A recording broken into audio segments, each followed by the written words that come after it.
Arrancamos oficialmente, un gusto saludarlos, un gusto estar con ustedes y también para Transparencia Electoral y su iniciativa de manera, la verdad que es muy bueno contar con ustedes como miembros de la sociedad civil venezolana, algunos en Venezuela y otros en el exterior, para que nos cuenten un poco sobre esta iniciativa que han estado haciendo. Sabemos que bueno, la situación con respecto a las garantías electorales es sumamente delicada, y sin embargo un grupo de organizaciones de la sociedad civil se han aglutinado para hacer, digamos, un registro de las principales irregularidades en todo lo que tiene que ver con el cronograma electoral.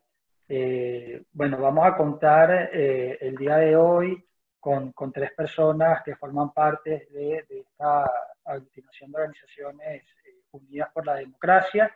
Vamos a tener a Wanda Cedeño, que es coordinadora nacional de Voto Joven, a Jesús Castellanos, que es politólogo y asesor en materia electoral, ha también colaborado con Transparencia Electoral en otros trabajos, y con Beatriz Borges, que es la directora del Centro de Justicia y Paz, CEPAZ. La idea, como habíamos comentado anteriormente, es que cada uno pueda hablar 10 minutos aproximadamente y luego hacer unos comentarios finales de 5 minutos cada uno, donde vamos a incorporar las preguntas de las personas que están participando. Los invito a que a medida que se hagan las exposiciones vayan haciendo sus preguntas a través del chat, y con gusto al final de las exposiciones las vamos a estar leyendo para que Wanda, Jesús y Beatriz las puedan responder. Así que, bueno, sin más, les doy la bienvenida y si les parece empezamos con Wanda. Tienes la palabra, Wanda. Muchas gracias, Jesús. Bueno, buenos días. En nombre de la Red Electoral Ciudadana, conformada por CEPAZ, el Observatorio Global de Comunicaciones y Democracia y Voto Joven, quiero agradecerles por su asistencia el día de hoy a la presentación del informe que, bueno, realizamos en el marco de la jornada especial de inscripción ante el registro electoral por las elecciones parlamentarias 2020. Quisiera iniciar comentándoles que, pues, en Venezuela actualmente tenemos un contexto electoral sumamente complejo, donde la disyuntiva ciudadana principal pareciera ser el ir o no a votar, en medio de, bueno, un cúmulo de cosas que ocurren. Ayer veíamos cómo salían algunos presos políticos y cómo quizás esto pudiese incidir en las elecciones. Sin embargo, para nosotros como sociedad civil, lo único que puede lograr trazar o ayudar a trazar una ruta democrática sólida y plural es la conciencia ciudadana que generamos en torno a las graves violaciones de derechos humanos que constantemente vivimos. Documentar hoy en día pasó de ser una elección a una necesidad ciudadana, donde necesitamos dejar por sentado la forma sistemática que se utiliza para transgredir y deformar nuestros derechos y de alguna forma coartar nuestra participación ciudadana. Los jóvenes no vemos como ruta la inacción. La participación ciudadana no se limita ni se extingue en el derecho al sufragio únicamente. Al contrario, abarca hechos que pueden considerarse como originarios inclusive del derecho al sufragio y que nos ayudan también a fortalecerlo. Estos hechos como el monitoreo, la observación, la contraloría, la documentación y sobre todo la exigencia. Para nosotros no es viable señalar un proceso como írrito o incorrecto si no tenemos de forma precisa las razones que lo van viciando. El próximo 6 de diciembre nosotros vamos a tener un proceso electoral donde sin duda alguna la decisión de asistir propiamente a votar o no es inherente de cada ciudadano, pero el compromiso de documentar todo lo que ocurre es una responsabilidad de todos y sobre todo sacar a la luz las irregularidades que de alguna forma van afectando nuestros derechos civiles y políticos. Nosotros apostamos a la documentación por encima de cualquier derecho porque es la forma más inmediata que tenemos para hacer valer nuestra ciudadanía. La historia nos ha demostrado que quedarnos de brazos cruzados no es una opción, y votando o no, el rol más importante que nosotros queremos que la sociedad venezolana ejerza es precisamente el de veeduría y contraloría ciudadana, donde vamos más allá del derecho a la participación, tal y como lo conocemos, y logramos el pleno ejercicio y la defensa de nuestros derechos civiles y políticos. Y bueno, precisamente a partir de este rol de veeduría ciudadana es que nosotros logramos realizar este ejercicio de práctica y ejemplo, donde logramos recopilar 227 denuncias en el marco de la Jornada Especial de Inscripción y Actualización del Registro Electoral, documentando de esta forma las incidencias presentadas y alimentando no solo el informe del que les vamos a hablar, sino por igual el expediente de violación de derechos humanos que tiene el régimen venezolano en contra de nuestros derechos. El registro electoral en general y para todos los países es la base fundamental de cualquier evento comicial. Obviamente otorga el nacimiento del derecho a ser escogido y a escoger. E incluso se entiende como un hito casi equiparable en importancia al propio día electoral. Aun cuando nosotros quizás no prestamos tanta atención al registro electoral o la inscripción del registro electoral, en realidad es lo que da nacimiento y origen al hecho de poder escoger y asistir el día pautado para las elecciones. En este sentido, nosotros con el registro electoral o con la jornada podemos hacer una proyección de cómo va a ser ese proceso electoral, porque sin duda alguna, viendo las incidencias y las irregularidades, podemos saber qué se puede presentar ese día de. En el caso venezolano, tenemos que en 2019 no se hizo una actualización del registro electoral, por lo que ese universo electoral que nosotros tenemos estaba de alguna forma pues a la deriva, no conocíamos realmente cuál era la cantidad de venezolanos que estaban inscritos, la cantidad de venezolanos que debían actualizar sus datos y la cantidad de venezolanos que debían inscribirse.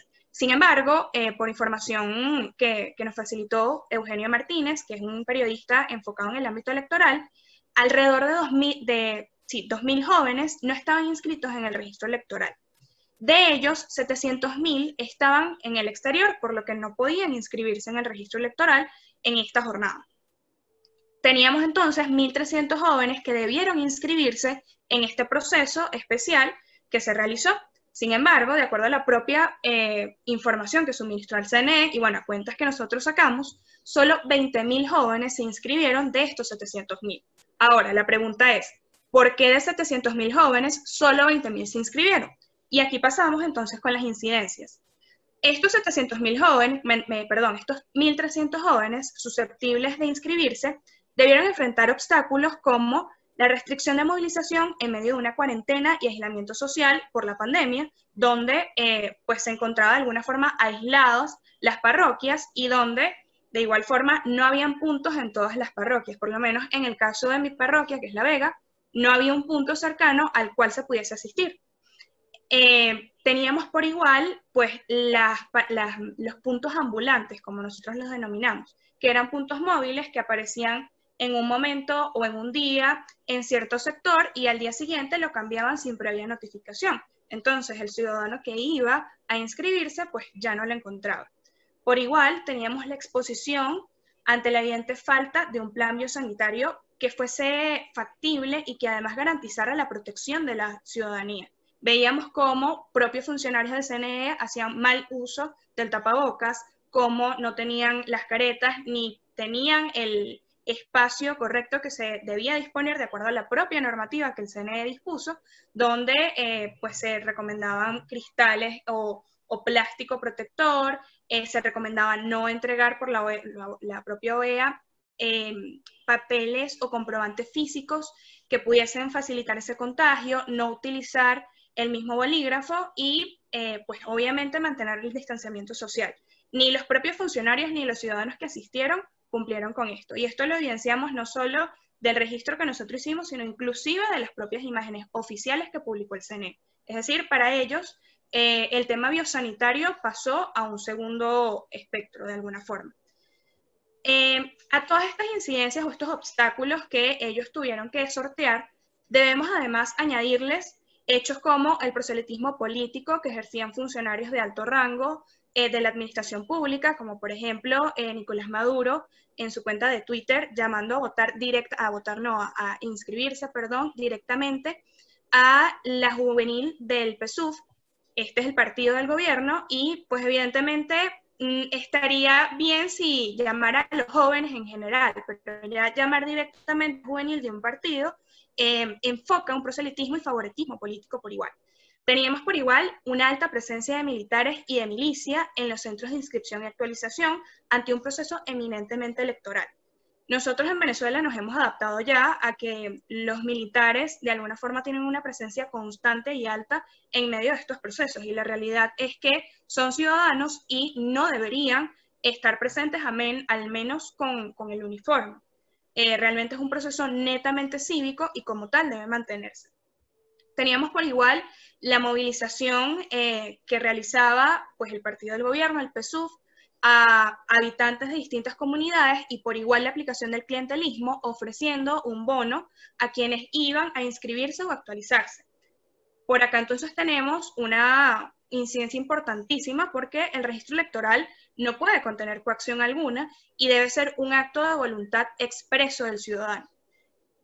De igual forma, tenemos el proselitismo político en los centros de inscripción y actualización. Y sobre todo acá, bueno, en el informe teníamos un punto muy importante y que incluso llamaba la atención, y es que un propio funcionario que estaba fungiendo pues, de ayuda en el lector o el captahuellas, tenía una camisa del partido de gobierno. Entonces, acá veíamos cómo, incluso dentro de la propia jornada, se dedicaban a hacer ese proselitismo político y por igual, pues veíamos en puntos, incluso acá en Caracas, en Bellomonte, por ejemplo, donde habían puntos rojos cercano a un centro de inscripción. O, por ejemplo, el centro de inscripción se cambiaba ya durante la última semana a el Consejo Comunal o un CDI, donde evidentemente veíamos pues esa aplicación de la política constante de proselitismo y favoritismo hacia el PSUV. Y bueno, ya de forma general, y creo que esto fue lo que más preocupó incluso de todo el proceso, al igual que el tema sanitario,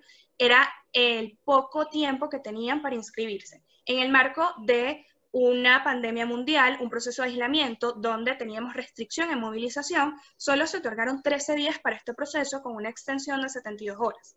Siendo esta extensión evidentemente insuficiente, primero porque seguíamos en una cuarentena radical y segundo porque realizaron esta movilización de los puntos que simplemente llevó a los ciudadanos a que aún yendo a inscribirse al punto que disponían en la página del CNE, no lo encontraban. Todos estos obstáculos e incidencias responden a una política sistemática de violación de nuestros derechos, pero además de violación responde también a un proceso de deslegitimación y de alguna forma de generar esa desconfianza que tiene el venezolano y que tenía en algún punto el venezolano hacia el voto. En este sentido, no solo nos sentimos de alguna forma ultrajados en el ejercicio de nuestro derecho al sufragio o de los hitos que lo componen, como la jornada de inscripción ante el registro electoral, sino por igual ante cualquier hito que pues, se relacione de alguna forma con la participación ciudadana. Entonces vemos cómo el régimen de alguna forma se ha dedicado precisamente a que nosotros como venezolanos sintamos sumamente difícil, complicado, pero además veamos tan evidentes las violaciones que simplemente nos dediquemos a la inacción. Y es acá precisamente en donde queremos hacer un llamado. Este informe que nosotros generamos, lo generamos por dos razones. La primera es pues precisamente para dar a conocer la cantidad de incidencias que hay solo en un hito electoral. Y la segunda, precisamente para hacer ese llamado de atención ciudadana, donde nosotros mismos tenemos que entender que independientemente de que vayamos a votar o no, o que tomemos esa decisión, lo más importante es que protejamos nuestros derechos, tanto en la actualidad como a futuro. El documentar y el recopilar toda esta información a nosotros nos permite no solo mostrar de forma concisa y específica cuáles son las violaciones, por qué el proceso está siendo viciado o está siendo irregular, sino que además más adelante también nos permite crear ese proceso de memoria colectiva y educación ciudadana, de entender cómo la violación sistemática se va dando y por qué nosotros no podemos permitir, por ejemplo, que te vengan a tocar la puerta y te busquen un autobús para llevarte a inscribirte y ofrecerte dinero, porque no es algo que nosotros debamos aceptar como ciudadanos y es algo tampoco que está ajustado al ejercicio de nuestros derechos. Y por igual viene pues el tema que ya nosotros hemos visto como normal, de aceptar que haya muchísimos funcionarios o la milicia dentro de los centros, de aceptar que pues los propios miembros de las mesas ostenten ese distintivo político que sin duda alguna va poco a poco degenerando la forma en que nosotros percibimos nuestros derechos a la participación y cómo nosotros nos sentimos al momento de ejercerlo. Hoy en día, y en este contexto, nuestro mayor reto es precisamente ir más allá del simple ejercicio del voto y defender y documentar todas las incidencias que puedan afectar nuestros derechos. Bueno, por acá ya finalizo con esta última partecita y bueno, les agradezco nuevamente por unirse y por interesarse sobre todo en conocer las incidencias y las irregularidades que ocurren en el marco de este proceso. Muchísimas gracias. Wanda, muchas gracias, muy claro, y además hay que decir que es un ejercicio también muy valiente y muy necesario, ¿no? Porque más allá de lo que tú decías, de cómo se ha deteriorado el valor del voto como esa herramienta para generar cambios políticos, ¿no? De manera pacífica, evidentemente ha habido una intencionalidad del gobierno de quitarle ese valor y que las personas pues no consideren que sirva para ejercer ningún cambio, y por eso no participen finalmente. La verdad que si no hay un registro para poder hacer un diagnóstico, es muy difícil cambiar la situación, ¿no? Yo creo que ahí es donde radica el valor de lo que ustedes están haciendo. Como tú dices, más allá de si el liderazgo opositor acuerda o no ir a votar, es muy importante que todo esto quede registrado como diagnóstico para en un momento poder hacer los cambios que se puedan hacer también, ¿no? En los espacios con los que se cuenta. Así que, bueno, te agradezco, Wanda, y al final te pedimos unos comentarios finales. Y ahora le damos el paso a Jesús Castellanos. Jesús es asesor electoral, fue funcionario del Consejo Nacional Electoral, conoce muy bien el funcionamiento de este ente.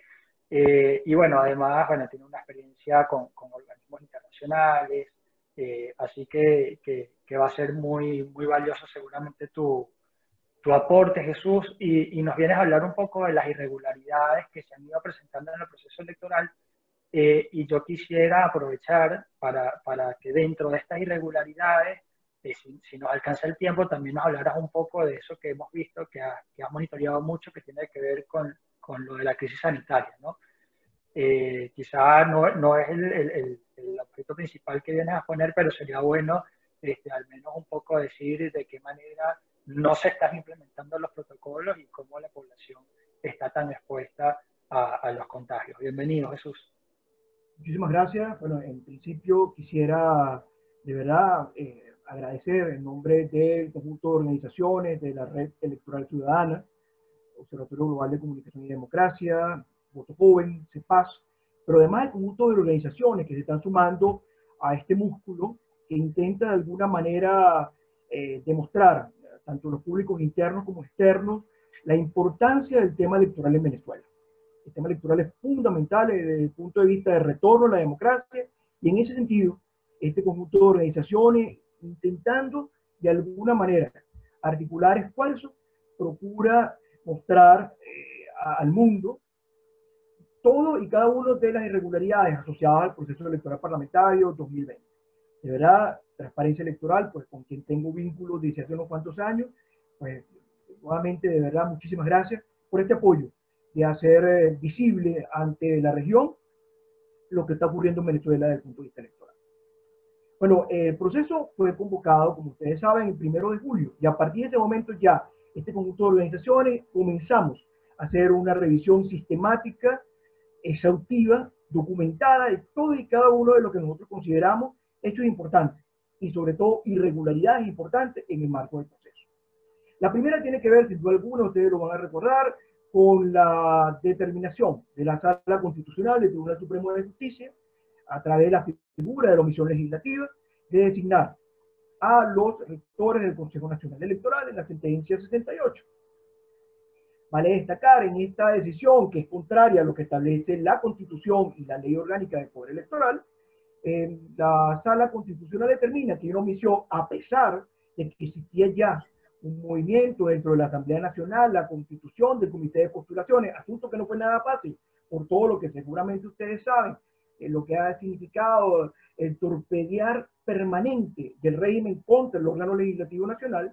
sin embargo, se logra constituir un comité de postulaciones electorales. No obstante, la Sala Constitucional determina que hay una omisión legislativa en esta sentencia y se siente competente para hacer una posterior designación de los rectores. Y no solo eso, sino que además,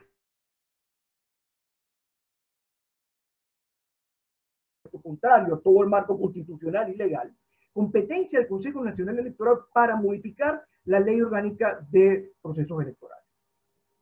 En la sentencia 70 días después, la Sala Constitucional no solamente designa los principales y suplentes del Consejo Nacional Electoral de los rectores, sino que además define quién es el presidente, el vicepresidente y la conformación de los órganos electorales subordinados, lo cual, insistimos, es contrario al ordenamiento legal venezolano. Vale destacar que eso constituye un patrón. Desde el año 2000, solamente una directiva del Consejo Nacional Electoral se ha pegado a lo que constituye el ordenamiento en cuanto a la designación de los rectores electorales, que es en el año 2006. De resto, todas las determinaciones, 8, han sido conforme a un procedimiento contrario a lo que establece la ley.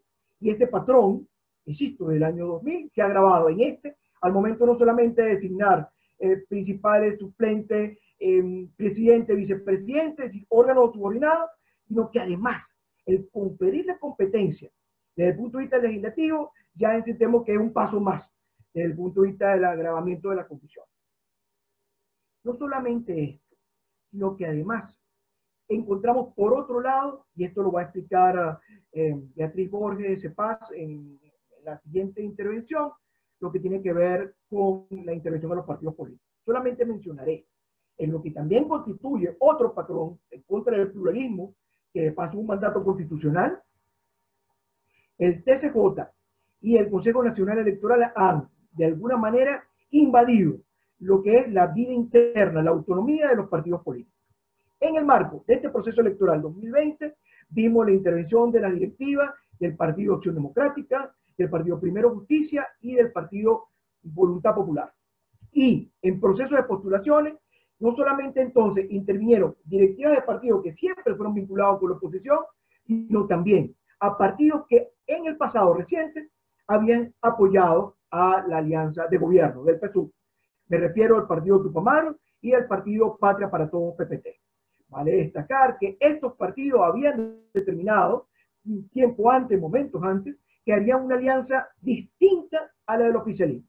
Es decir, no queda duda, insistimos, en un patrón que hemos venido observando desde el año también 2012, hemos venido dándonos cuenta cómo el órgano judicial de alguna manera interviene en la vida de los partidos políticos en procura de favorecer al régimen imperante. También nos preocupó sustancialmente que en esta competencia legislativa que se le daba al Consejo, definió el número de diputados, aumentó en un 66%, de 167 a 277 diputados, 110. En un incremento que además de arbitrario es inconstitucional, porque la misma Constitución, el artículo 186, define expresamente cuál es la base poblacional para definir el número de diputados.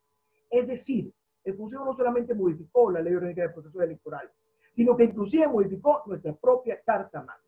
Eso, por supuesto, genera una situación desde el punto de vista legal, desde el punto de vista de reglas de juego, desde el punto de vista de estándares internacionales, desde el punto de vista de principios de derechos humanos, muy, muy grave.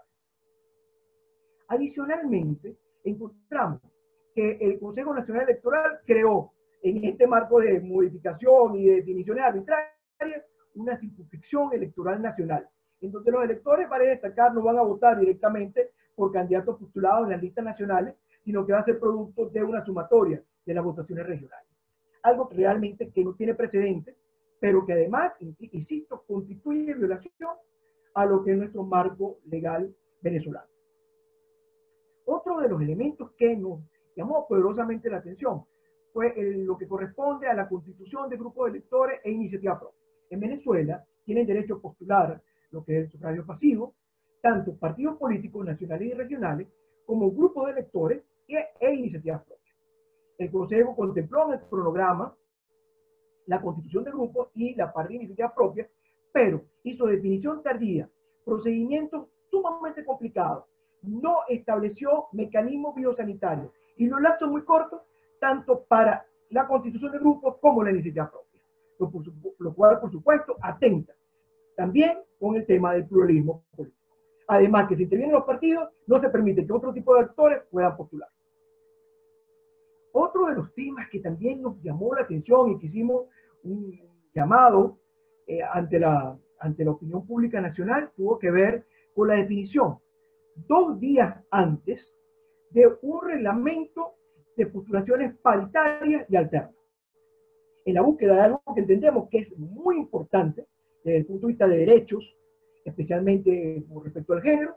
Sin embargo, en Venezuela, la Constitución de la República Bolivariana establece que, previo a la inscripción de candidaturas, tiene que haber elecciones internas. Os pregunto, ¿cómo 2 días antes de la celebración del proceso de postulación, tú generas una norma de esta naturaleza?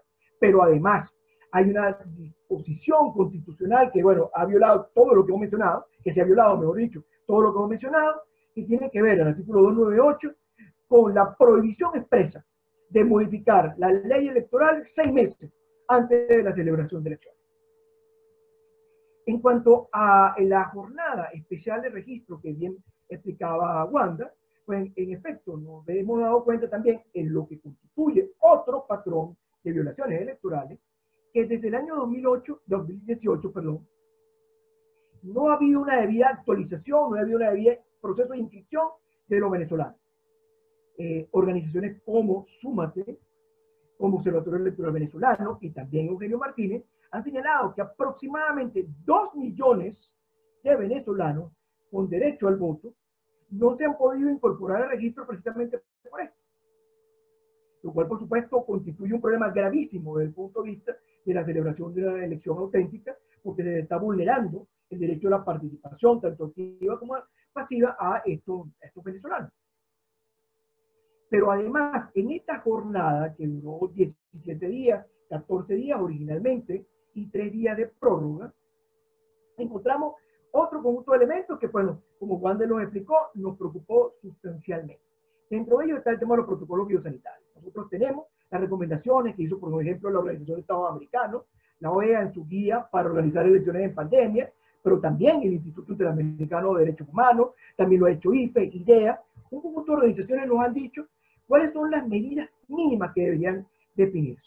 El Consejo, entendemos que ha hecho un esfuerzo, pero que a nuestro entender ha sido mínimo, y donde, por ejemplo, variables como el distanciamiento físico entre usuarios, el distanciamiento físico entre asistentes, los espacios físicos, el cuidado de los espacios físicos, el uso o no uso de documentos físicos, por ejemplo, este tema de certificado o algún tipo de constancia física del proceso, en este caso de la inscripción y la actualización, fueron cumplidos parcialmente o simplemente no fueron cumplidos. Esto nos preocupó enormemente, porque finalmente se vulnera la posibilidad entonces de que estas personas puedan inscribirse, toda esta cantidad de personas que pudieran inscribirse, o los que en efecto lo hicieron, pues se pone en riesgo su propia integridad.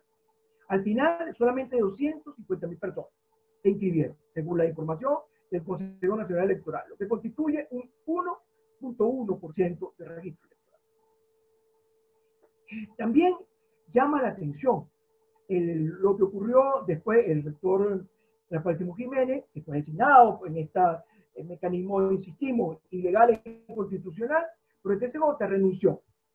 Y el TCJ determinó un nuevo rector principal, pero además vicepresidente, pero además presidente de la Comisión de Participación Política y Financiamiento.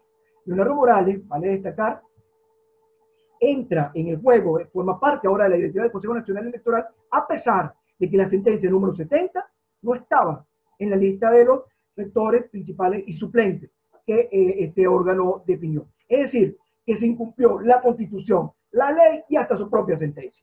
Pero además, y esto es importante destacarlo, y en algo que constituye un patrón, lo vimos en el año 2009 con Tania D'Amelio y con Socorro Hernández, Leonardo Morales, hasta un mes antes de su designación, era representante de un partido político.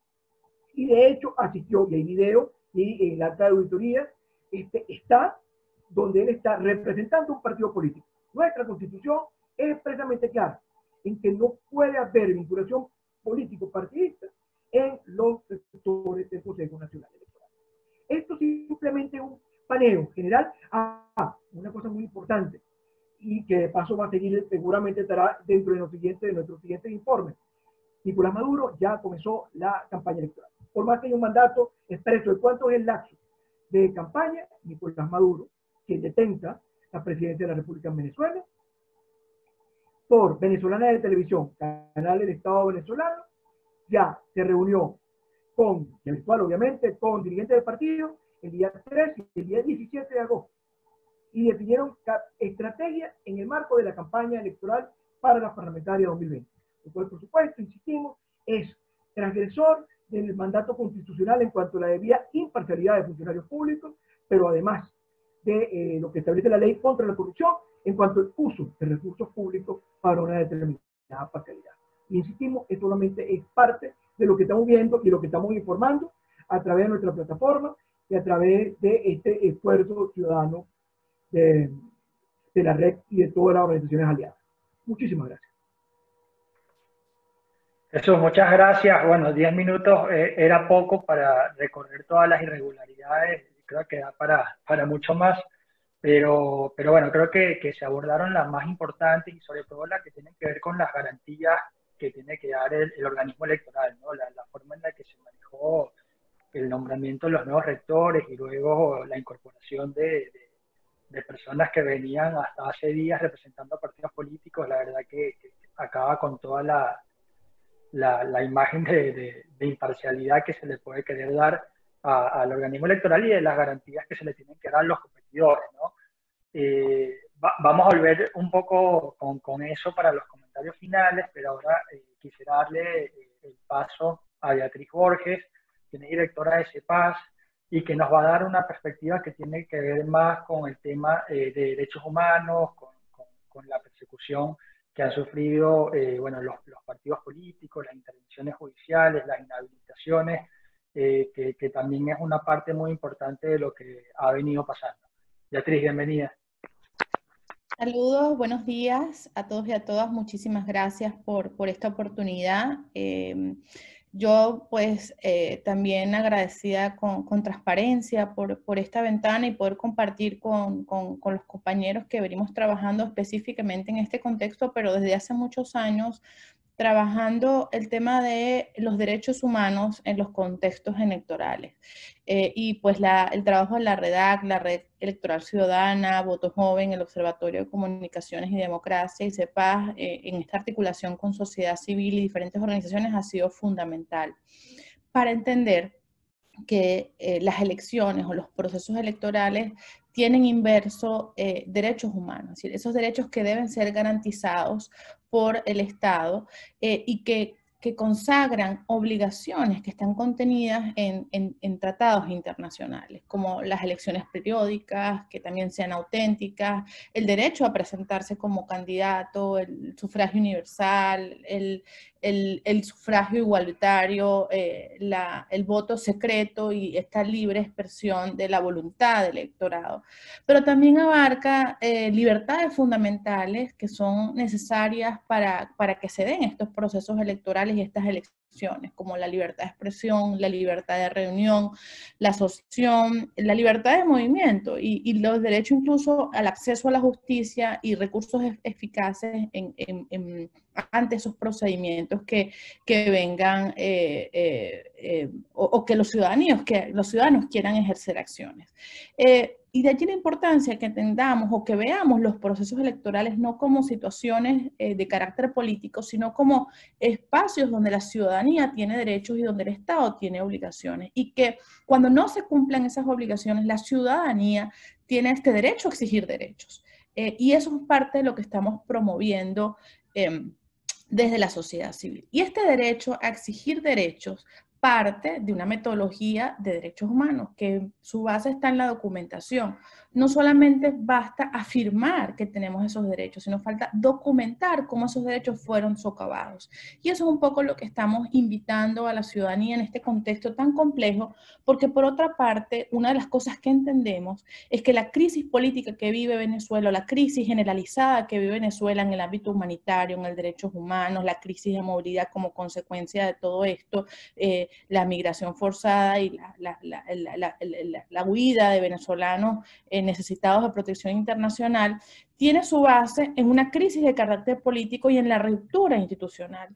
Y es por eso que nosotros también, no solamente documentando estos procesos, esta violación de derechos humanos en los contextos electorales, sino también poniendo el sentido de urgencia sobre la situación a la crisis política e institucional y buscando vías pacíficas y electorales a la crisis, es que hacemos este trabajo. O sea, no solamente es un proceso de documentación per se y de veeduría ciudadana, sino también tiene la mirada a entender que cualquier solución para Venezuela requiere la restitución de los derechos políticos.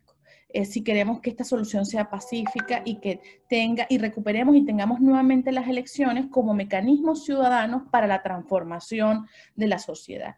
Y es allí nuestro mayor interés. Yo, en este sentido, les voy a hablar de dos cosas. Uno, explicarles algo fundamental que ha tenido que ver con el socavamiento de la pluralidad política y el derecho a ser elegido. Sobre todo en CEPAS le hemos dado seguimiento a las políticas de persecución y cómo de una forma sofisticada no solamente se habla y lo tenemos mucho en la actualidad, sobre todo a partir de las recientes excarcelaciones de detenidos por razones políticas, sino en general, parte de lo que nosotros hemos documentado es una política de estado de persecución que tiene una aplicación particular en el ámbito electoral.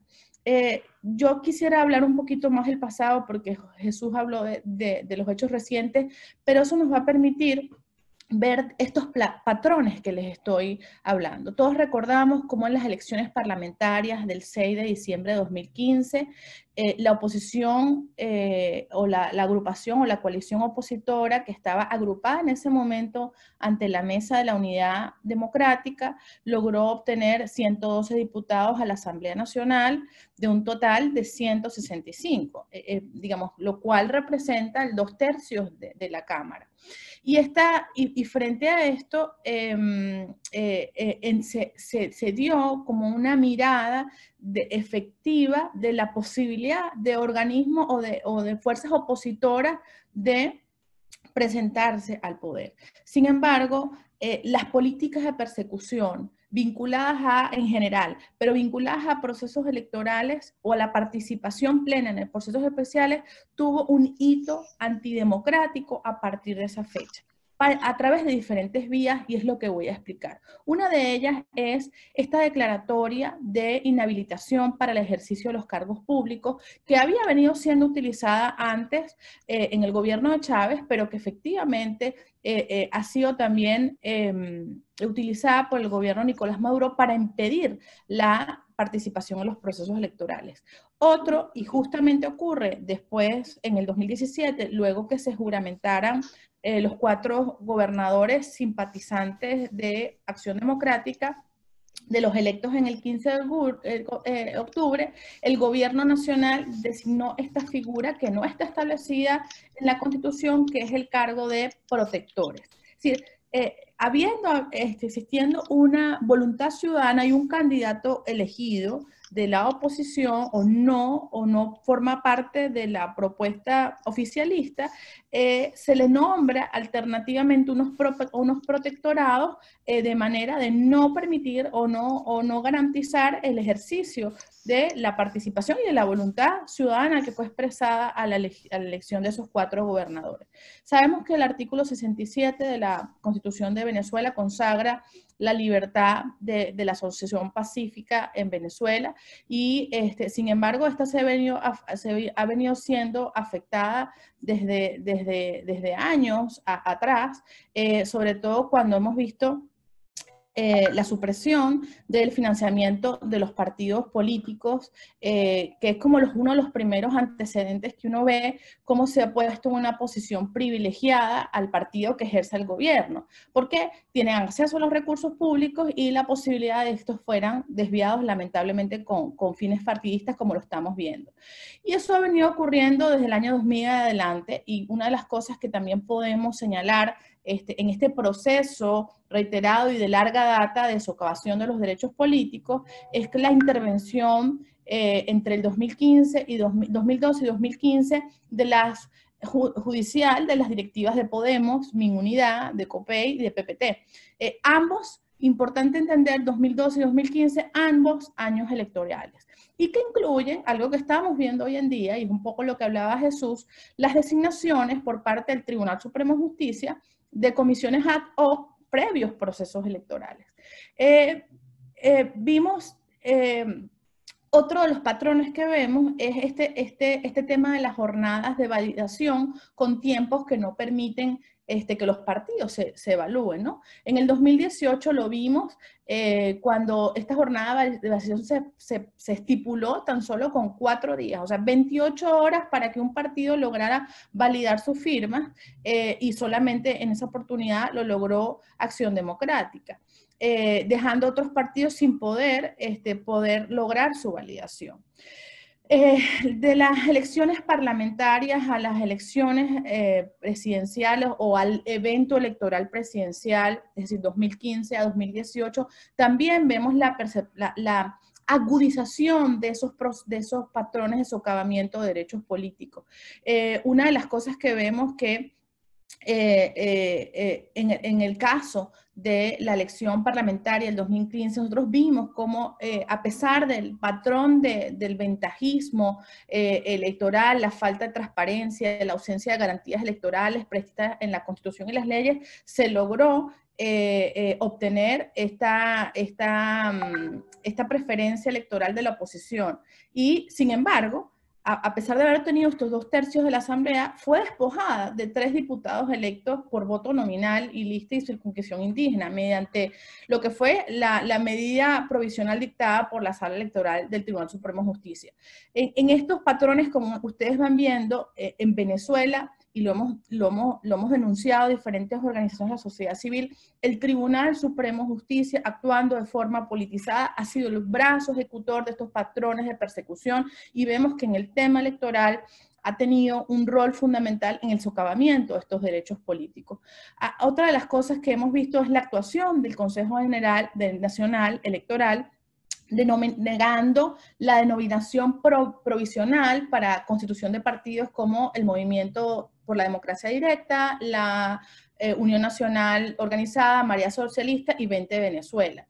Entendiendo que incluso Marea Socialista y UNO forman parte de ese llamado chavismo disidente, y eso ha sido otra de las cosas que las organizaciones también hemos denunciado, como las políticas de persecución, por supuesto, se aplican a la oposición, pero a cualquier voz disidente, y eso incluye aquellas voces del chavismo o del madurismo disidente que se pronuncian pues en contra. O sea, es la aniquilación de cualquier disidencia de carácter político.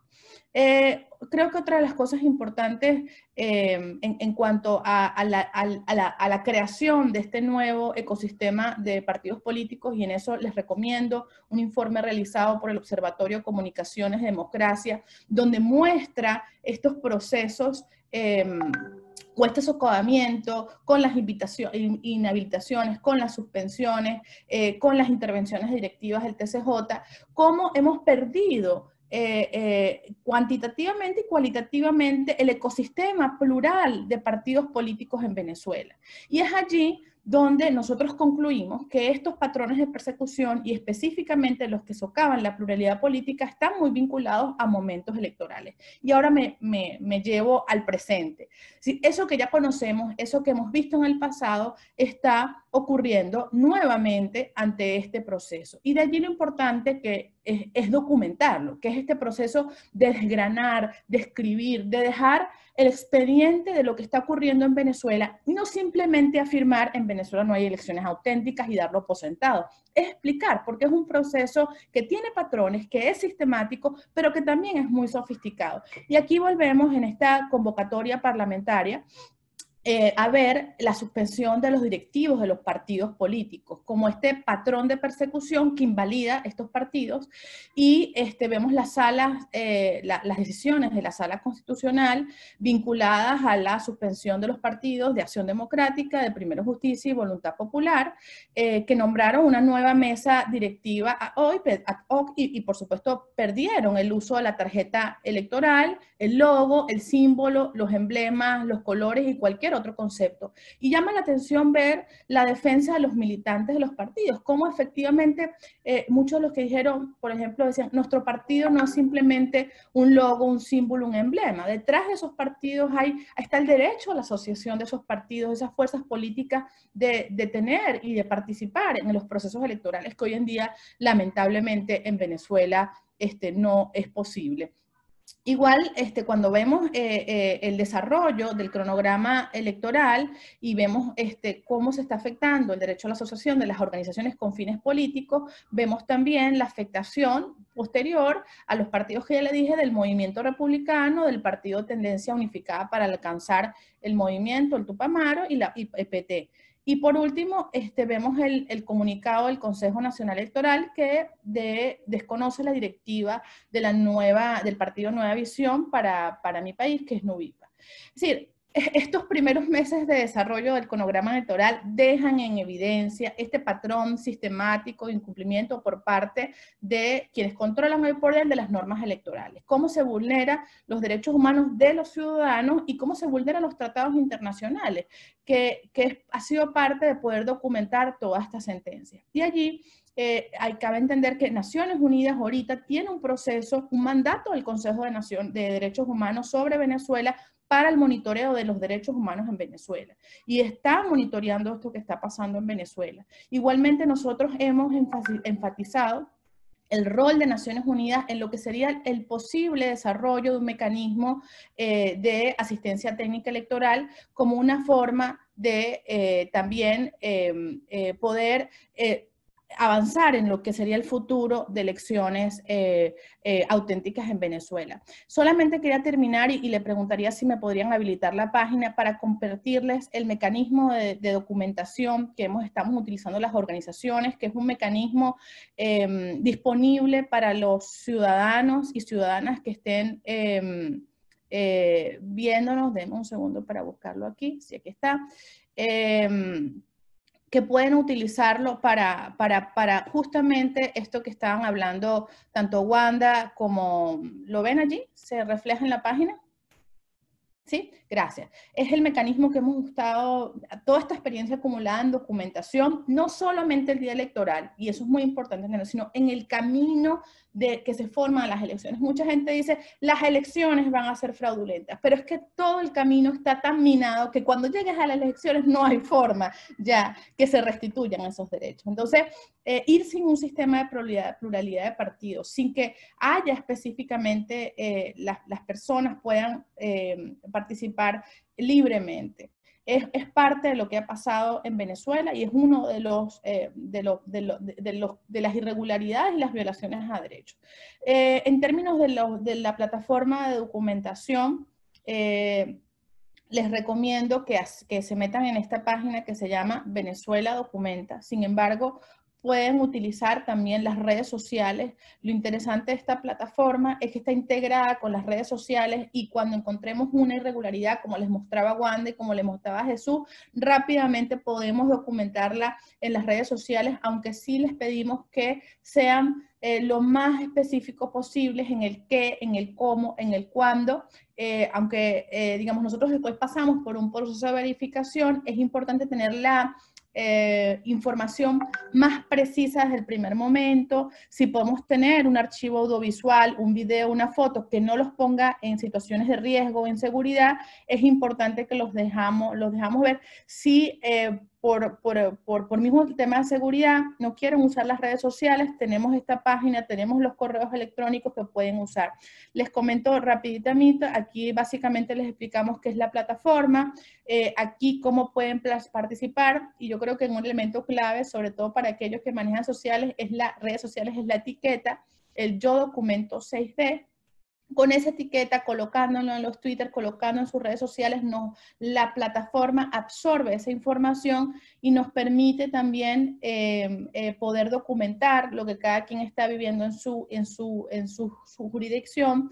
Luego también tenemos las encuestas. Estas encuestas tienen información como la que planteaba Wanda, que apuntan al registro, a situaciones más específicas que hemos documentado, y lo que les decíamos de la atención personalizada. Tenemos todavía, esto está en desarrollo, pero por los momentos pueden conectar directamente con las organizaciones sobre un correo electrónico o teléfono donde se pueden comunicar directamente. Y ustedes mismos pueden, accediendo al mapa, si lo ven en el mapa, poder obtener información sobre lo que está pasando. O sea, es información libre del uso, donde si ustedes se meten en las denuncias, por ejemplo, vamos a Apure y vemos lo que han reportado, ya aquí podemos ver las situaciones específicamente que están reportándose, esta información que está a disposición de todos. O sea, no es solamente información que nosotros recibimos y procesamos, que sí lo hacemos, pero además es información que está a su disposición.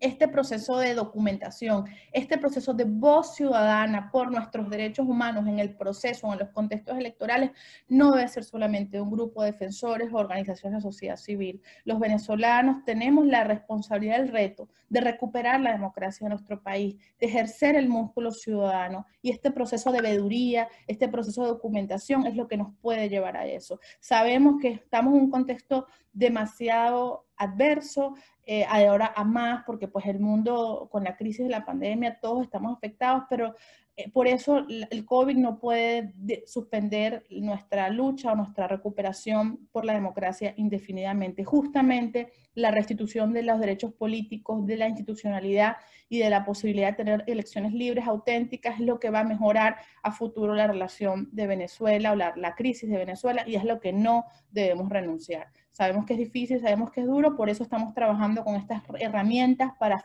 facilitar la participación ciudadana, para facilitar el ejercicio de nuestros derechos políticos y nuestros derechos humanos en los contextos electorales, y seguir sumando voluntades a esta causa. Esta lucha es una lucha de los venezolanos y las venezolanas, también necesitamos de la comunidad internacional, así que pues la invitación es a visitar la página web venezueladocumenta.org, a inscribirse en el voluntariado y a sumar su granito de arena a este proceso colectivo de documentación y defensa de derechos humanos que estamos haciendo desde la sociedad civil. Muchísimas gracias. Beatriz, muy interesante la plataforma. La verdad bueno, que es un gran esfuerzo el poder geolocalizar las denuncias, las irregularidades de cara al proceso electoral, pero también, como tú decías, a dejar un registro digamos, de todas las incidencias que se han venido sucediendo durante estos meses. Quería rescatar algo que quizá es más político que técnico electoral, ¿no? Pero que tú trabajas y que explicaste muy bien. Aquí se trata, o hay una pretensión de una visión hegemónica, y esa visión hegemónica se lleva por delante no solo a la oposición institucional, sino también a la disidencia interna. Ahí veíamos el caso de Tupamaros, veíamos el caso del mismo Nick Merevans, cómo era detenido, y son sucesos que vienen pasando hace mucho. Tú te referías a ese periodo de 2012 a 2015, donde incluso, por ejemplo, PPT también sufrió esas consecuencias. Pero nosotros, que acabamos de sacar una publicación, Así se vota en Venezuela, hacemos ese recorrido y vemos que esta voluntad hegemónica está desde un principio, ¿no? Desde esa Asamblea Nacional Constituyente del 99, donde con poco más del 60% de los votos el oficialismo se llama más del 90% de los constituyentes, y tiene esa voluntad de refundar el país modificando todas las normas de representación política, llevándose por delante a los partidos que presentan una diversidad. También hablabas del tema del financiamiento, que es fundamental, ¿no? Quitarle el financiamiento a los partidos políticos es contribuir a que se acabe esa pluralidad de visiones, porque además de que le quitas el financiamiento público, criminalizas el financiamiento privado o las subvenciones de organizaciones internacionales. Por lo tanto, dejas a los partidos básicamente sin financiamiento, sin posibilidad de continuar, y una democracia no puede funcionar sin partidos, definitivamente. Así que, bueno, en primer lugar decirles que desde Transparencia Electoral quisiéramos enviarle también un reconocimiento y una felicitación por todo este esfuerzo que están haciendo, que es muy grande y que sabemos que con muy poco están haciendo bastante. No vi muchas preguntas allí en los comentarios, pero yo sí tengo varias, así que les voy a ir dando el paso, tal y como participaron en un principio, para unos comentarios finales de 2 minutos y así vamos cerrando. Wanda, bueno, contigo quisiera preguntarte algo que no es fácil, ¿no? Pero o sea, ¿qué estrategias han estado trabajando, elaborando para la movilización de los jóvenes? Tú eres muy joven y quizá no recuerdas, pero en el 2007 hubo una gran movilización estudiantil. Yo en ese momento era estudiante de la Central. Y bueno, allí estuvieron muchos de los políticos que incluso ayer fueron indultados, entre comillas, pero que en ese 2007 hicieron una gran presión, se sumó el tema del cierre del RCTV, la reforma que se llevaría a consulta a final de ese año, y hubo una gran movilización juvenil, estudiantil, obviamente en otro contexto totalmente distinto, no solo por la pandemia, sino por la crisis humanitaria que en ese momento no había. Hoy en día, digamos, con todas estas dificultades, ¿qué estrategias tienen para poder movilizar a la juventud? Bueno, la principal estrategia viene precisamente de la concientización. Nosotros en Voto Joven fuimos creados de alguna forma en 2007, precisamente con ese grupo de jóvenes que buscaban un cambio político a partir de la realidad y de la conexión con los sectores que genuinamente iban a generar ese cambio. Hoy en día es prácticamente replicar algo parecido. Nosotros entendemos que, bueno, los jóvenes no ven genuinamente como bien la inacción, aun cuando el participar sea una elección personalísima de cada ciudadano, el hecho de quedarnos simplemente a la expectativa de que ocurra no es algo que nosotros como jóvenes veamos hoy en día como un camino que debemos recorrer. Al contrario, hay muchísimas cosas que podemos hacer y entre ellas se encuentra la documentación. Y precisamente acá viene el tema de concientización. Nosotros buscamos conectarnos con esos sectores, hablar realmente de lo que están viviendo, de cómo están percibiendo la situación y conectar toda esa realidad específica que tienen con pues todo el contexto político y cómo nosotros como ciudadanos podemos generar ese cambio a partir de pues, la activación ciudadana en cuanto a documentación, reporte y sobre todo responsabilidad. Creo que hoy en día, bueno, los jóvenes, acá también hay varias personas conectadas jóvenes, saben y entienden que nosotros no podemos simplemente quedarnos de brazos cruzados esperando que el partido o los partidos decidan ir a votar o decidan simplemente esperar o hacer pues simplemente una prórroga. La idea es que nosotros podamos genuinamente brindarles una solución no solo a nosotros mismos, sino también a la ciudadanía que de alguna forma espera por parte de nosotros pues esa respuesta específica de los jóvenes que históricamente también han caracterizado o han protagonizado pues estos hechos de cambio y sobre todo de motivación y vinculación ciudadana. Entonces, bueno, por allí la movilización, la concientización y sobre todo también pues los espacios de encuentro. Nosotros recientemente realizamos un ejemplo de práctica ciudadana en cuanto a Mesa Joco, donde nosotros como jóvenes nos sentábamos a dialogar sobre toda la situación país y veíamos en qué puntos teníamos cosas en común, aceptábamos las diferencias, las reconocíamos, pero trabajábamos en esos puntos en común y veíamos cómo eso pues, se podía vincular a algo mayor, que era precisamente el camino y el sendero democrático que queremos construir. Entonces, bueno, por allí también se vienen algunas dinámicas de formación enfocada tanto a jóvenes que no saben nada del tema electoral, que no tienen ningún tipo de conocimiento, pero que están atentos a saber qué puede ocurrir porque quieren accionar, y también vinculada a jóvenes que ya tienen algún tipo de experiencia, que previamente pues se han vinculado, bien porque hacen política universitaria, porque hacen política nacional, o simplemente porque están incluidos en organizaciones sociales y de alguna forma quieren también aportar. La idea es lograr vincularlos y precisamente generar ese espacio de encuentro y construcción ciudadana. Gracias, Wanda. Jesús, aprovecho la pregunta que hace Germán. Germán dice, ¿es posible mañana enmendar el camino para hacer que la elección parlamentaria sea de resultados legítimos sin posponer la fecha? Yo tenía pensado preguntarte un tema logístico más que de legitimidad de los resultados, ¿no? Estamos a 3 meses de la elección y, según entiendo, aún no hay máquinas de votación. Se ha hablado de que Exple vendría a sustituir las máquinas que fueron quemadas, pero al parecer el número de máquinas era muy pequeño con respecto a lo que se demandaba, se necesitaba. Además, bueno, el tema software, qué tipo de máquinas se va a usar, cómo se va a auditar. Al parecer estamos muy cerca de la elección y no hay condiciones materiales para que se realice. Desde ese punto de vista logístico y con la experiencia que tú tuviste en el CNE, ¿crees que es posible hacer elecciones medianamente normales con este nivel de improvisación que estamos viendo? Pues, en principio, estas elecciones no son normales, vamos a estar claros en eso. Estas son unas elecciones que están hechas a la medida.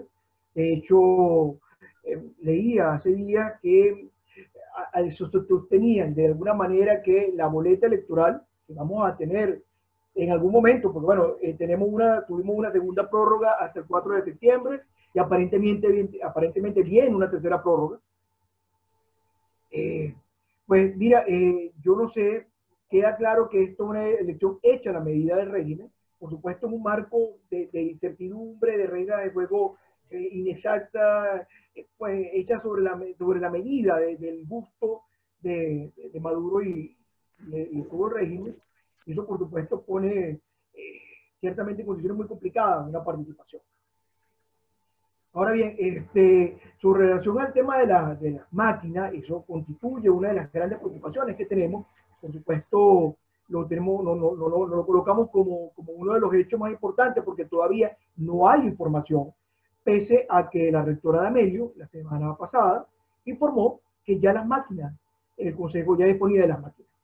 Entonces, queda como una especie de sensación nebulosa, porque efectivamente no tenemos claro, en efecto, están o no están, y como bien tú lo señalaba, no solamente es un tema de hardware, sino también del software, y también de la empresa responsable, de quién va a ser responsable, de quién va a ejecutar, perdón, el tema de la automatización del voto y el escrutinio.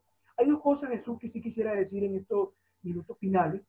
Lo primero es que en este pueblo ciudadano, de organizaciones de la sociedad civil venezolana, se traduce no solamente en estos informes que estamos celebrando, sino también en el boletín, que de paso es la razón por la cual estamos nosotros hoy aquí, el boletín número 1, Unidos por la Democracia.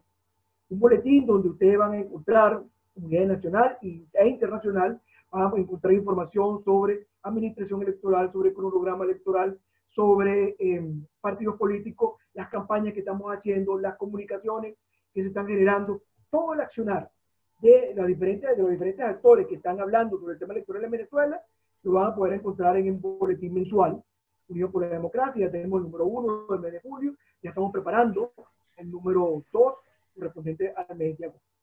No quería dejar por fuera algo que por los escasos 10 minutos quizás no pude señalar, y es lo que se refiere a la elección de la representación indígena. Tema clave dentro de este proceso. No solamente porque estamos violentando o porque están violentando derechos de una comunidad que ciertamente siempre ha estado muy vulnerada, como es nuestro pueblo indígena, sino porque además pareciera que es un patrón, y ustedes en Transparencia Electoral lo saben, ya por todo el esfuerzo que han hecho por documentar el caso cubano, de sectorización del voto en Venezuela. Lo vimos en la Asamblea Nacional Constituyente del año 2017, ese intento de agrupar, de restringir el concepto de voto universal, pues hay un paso adelante, hay una agudización de este patrón en la medida que se establecen asambleas comunitarias para elegir voceros que a su vez van a ser los responsables en asambleas generales de designar a estos representantes indígenas. Están violentándose el derecho al voto libre, al voto universal y al voto secreto inclusive, porque si bien el Consejo modificó parcialmente el reglamento original, sigue dándose la posibilidad del voto a mano alzada en las asambleas comunitarias. Entonces, señores, esto es otro de los grandes temas que nos preocupa desde el punto de vista de la integridad, de la autenticidad de la elección, como estas elecciones, que por cierto se van a celebrar un día distinto, cosa también contraria a nuestro ordenamiento legal venezolano, esta elección de representantes indígenas, pues es transgresora no solamente, insistimos, del ordenamiento jurídico venezolano, sino de los estándares internacionales en cuanto a elecciones limpias y libres y los principios de derechos humanos, especialmente vinculados con el tema de la participación y las elecciones auténticas. De verdad, nuevamente, muchísimas gracias a Transparencia por esta oportunidad. Un abrazo. Muchas gracias, Jesús. Y bueno, muy pertinente el comentario sobre el voto indígena, porque la verdad ha sido muy importante en este periodo a partir de la convocatoria de la elección. Y como dices, ha sido una de las poblaciones más vulneradas.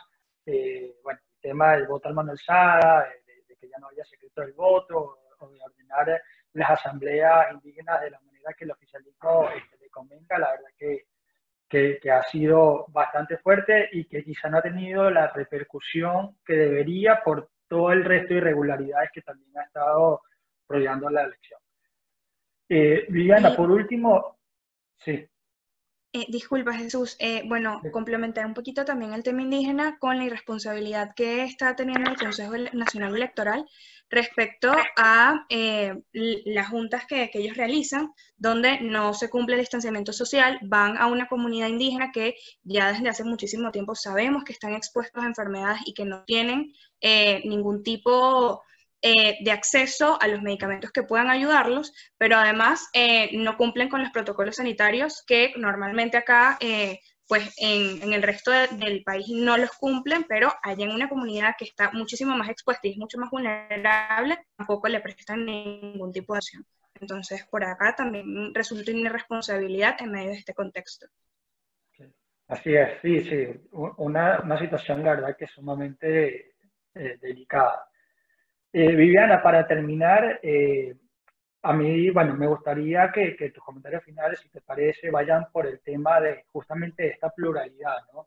Y yo creo que lamentablemente por una serie de factores que tienen que ver justamente con el modelo político del gobierno, los partidos políticos se han visto totalmente deslegitimados, ¿no? Ya cada elección que llega, los partidos son menos valorados, lo dicen las encuestas, las personas ya no los consideran como esos cuerpos en donde se delibera y desde donde nacen políticas públicas, iniciativas de políticas públicas, sino más bien, lamentablemente, es un trabajo que se ha visto sumamente vilipendiado y ya prácticamente es una mala palabra ser un político en Venezuela.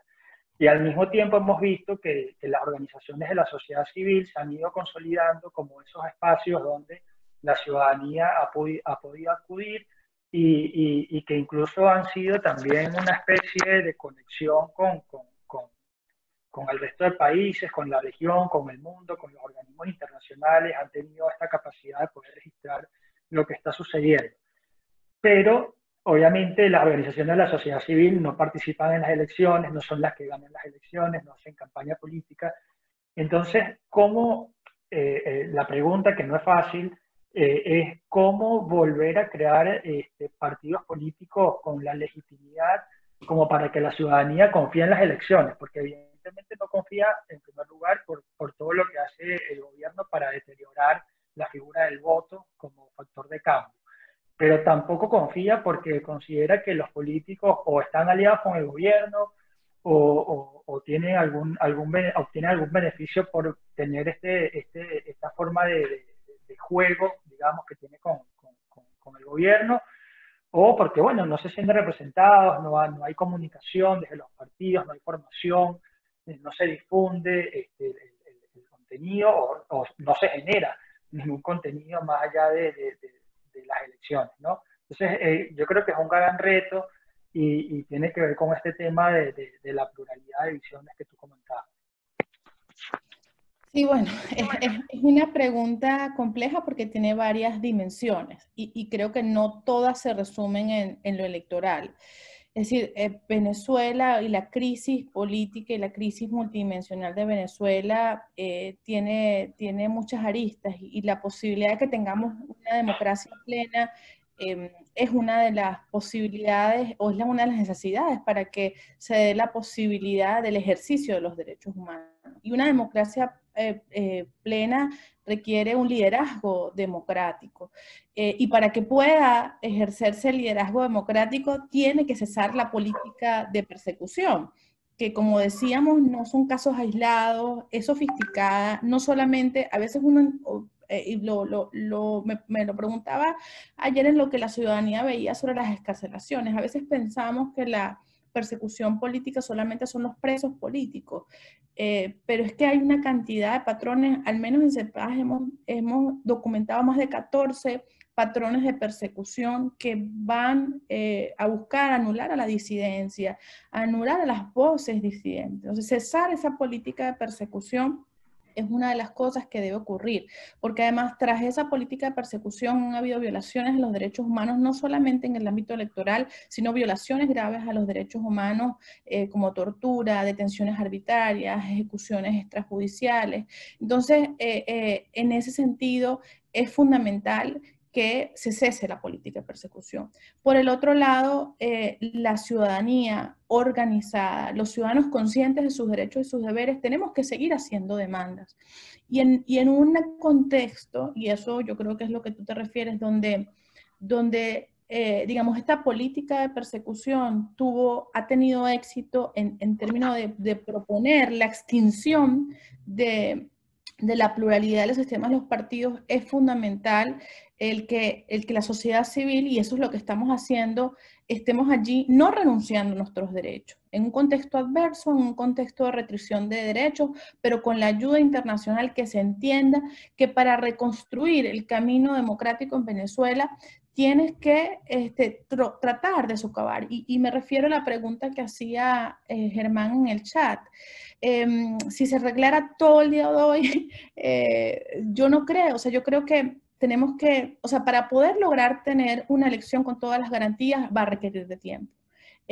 Implica la regularización de la designación de las autoridades electorales, reconstruir la oportunidad en temas políticos, que la convocatoria sea hecha por el órgano constitucionalmente llamado a hacerlo, que el cronograma electoral sea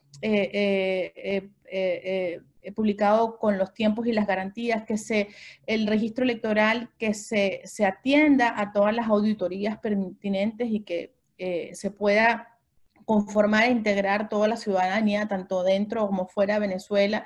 Y bueno, nosotros hemos trabajado mucho en todo el tema de las garantías electorales que deben existir. Entonces, para el mejor escenario de una elección se requiere restituir, pero para la crisis de Venezuela, esta restitución de todos los derechos quizás no es, el tiempo no la tengamos. Y entonces es allí donde nosotros hablamos de esta figura del puente, este puente temporal, de donde están los acuerdos. Digamos, como defensores de derechos humanos hablamos de derechos y hablamos de obligaciones, pero como venezolanos y como ciudadanos hablamos también de acuerdos. Lamentablemente el escenario que vive Venezuela requiere de acuerdos, requiere de negociación para la paz. Si algo hemos vivido los venezolanos es que ahorita quienes controlan el poder y el liderazgo democrático no han logrado una solución para Venezuela. Entonces, esos acuerdos que empiezan también por el ámbito político son los que nos van a permitir avanzar. Pero ahí la ciudadanía juega un papel fundamental, por lo que yo decía del músculo ciudadano. Entonces, no podemos estar esperando que la solución de Venezuela solamente esté en manos de los políticos. La ciudadanía, consciente de sus derechos, exigiendo nuestros derechos y dibujando nuestra futura democracia, una democracia que dimos por sentado y que perdimos y que hoy en día tenemos que reconstruir. Y parte de tener una democracia plena es tener procesos electorales. Entonces tenemos que volver a trabajar en la reconstrucción de eso. El problema de Venezuela no se resuelve en un día.